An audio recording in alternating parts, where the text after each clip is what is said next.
वहीं दूसरी ओर अरमान जैसे ही आस्था को लेने के लिए अपने कमरे में गया, उसने देखा कि आस्था बेड के साइड लेटकर सो रही थी और उसके गालों पर आंसुओं की लकीरें साफ दिखाई दे रही थी।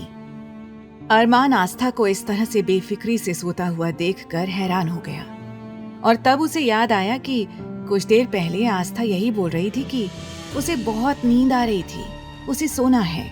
अरमान हैरान होकर सोचने लगा, इस लड़की को मैंने इतनी ज्यादा बातें सुनाई, लेकिन फिर भी ये इतनी आसानी से कैसे सो सकती है। नहीं मिसेस आस्था अरमान सिंघानिया, तुम्हें इस तरह मजे से सोने का कोई हक नहीं है। अब तुम मेरी कैद में हो, तो जैसे मैं चाहूंगा तुम्हें वैसे ही रहना होगा। और अभी तो तुम्हें मेरे दादाजी बुला रहे हैं, तो तुम्हें अब उठना ही होगा। ऐसा कहकर अरमान ने साइड टेबल पर रखा हुआ जग का पूरा पानी उठाया और सोती हुई आस्था के ऊपर फेंक दिया। आस्था, जो कि एक सुकून की नींद सोई हुई थी, इस तरह से अपने ऊपर पानी गिरने की वजह से फटाफट उठकर बैठ गई और जोरों से चिल्लाने लगी, नानी बाढ़ आ गई नानी, भागो बचाओ, बारिश आई, नानी माँ कहाँ है आप? आस्था को इस तरह चिल्लाते देखकर अरमान हैरान हो गया। फिर उसकी आवाज बाहर न जाए इसलिए उसने जल्दी से आस्था के मुंह पर हाथ रख दिया। हालांकि अरमान का कमरा साउंड प्रूफ था, जिसकी वजह से अंदर की कोई भी आवाज बाहर नहीं जा सकती थी, न ही बाहर की कोई आवाज अंदर आ सकती थी। लेकिन फिर भी अरमान कोई रिस्क नहीं लेना चाहता था।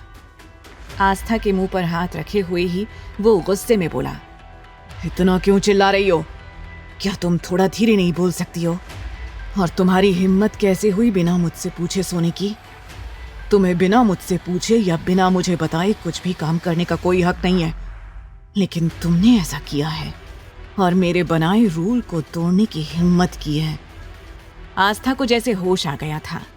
वो कुछ कहना तो चाहती थी, लेकिन अरमान का हाथ अपने मुंह पर होने की वजह से वो कुछ भी बोल नहीं पा रही थी।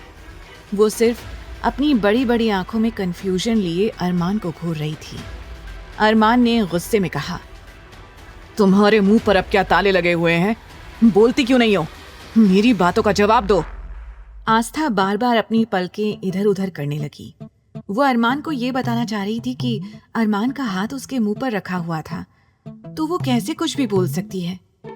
आस्था इरिटेट होने लगी और फिर अरमान के उस हाथ पर हल्का सा बाइट कर दिया। इस अचानक से हुए हमले की वजह से अरमान ने तुरंत अपना हाथ उसके मुंह पर से हटा लिया था। अब अरमान गुस्से से और भी ज्यादा भड़क उठा और आस्था को खा जाने वाली नजरों से देखकर कहने लगा, तुम्हारी हिम्मत कैसे हुई अरमान सिंघानिया को काटने की? अरमान के हाथ हटते ही आस्था गहरी सांस लेते हुए जल्दी से बोली, हम आपको कब से ये बताने की कोशिश कर रहे हैं कि आपने हमारे मुंह पर हाथ रखा है, तो भला हम कैसे बोल सकते हैं? ये कहते हुए आस्था उसे घूरने लगी। उसे पक्का यकीन था कि अगर आज अरमान अपना हाथ नहीं हटाता तो वो बेहोश हो जाती। आस्था ने ये सब बड़े ही मासूमियत और भोलेपन में कहा था, इसलिए एक पल को अरमान उसकी मासूमियत में पूरी तरह से खो गया। लेकिन अगले ही पल अपनी आंखों में गुस्सा लिए सख्त लहजे में बोला, अपनी ये फालतू की बकवास बंद करो और जाकर अपने कपड़े चेंज करो और फटाफट से दादाजी से मिलने के लिए मेरे साथ चलो। जैसे ही आस्था ने ये सुना कि दादाजी आ गए और उसे बुला रहे थे, तो वो खुश हो गई। कुछ देर पहले तक उसे अरमान के साथ अकेले रहने में बहुत डर लग रहा था, लेकिन अब ये सुनने के बाद कि दादाजी और बाकी सब लौट आए थे, तो वो खुश हो गई। आस्था मासूमियत से बोली, क्या वाकई दादाजी आ गए? हमें भी उनसे मिलना है। ऐसा कहकर आस्था दौड़कर अरमान की साइड से जाने लगी। अरमान ने तुरंत उसका हाथ पकड़ लिया और कहने लगा, तुम पागल हो गई हो क्या? तुम्हें मेरी बातें सुनाई नहीं देती? तुम इस तरह से दादाजी के पास नहीं जा सकती हो। क्या तुम भूल गई कि तुम्हारे सारे कपड़े भीगे हुए हैं? क्या तुम इस तरह से दादाजी के सामने जाओगी? जाओ, जाकर पहले कपड़े चेंज करो।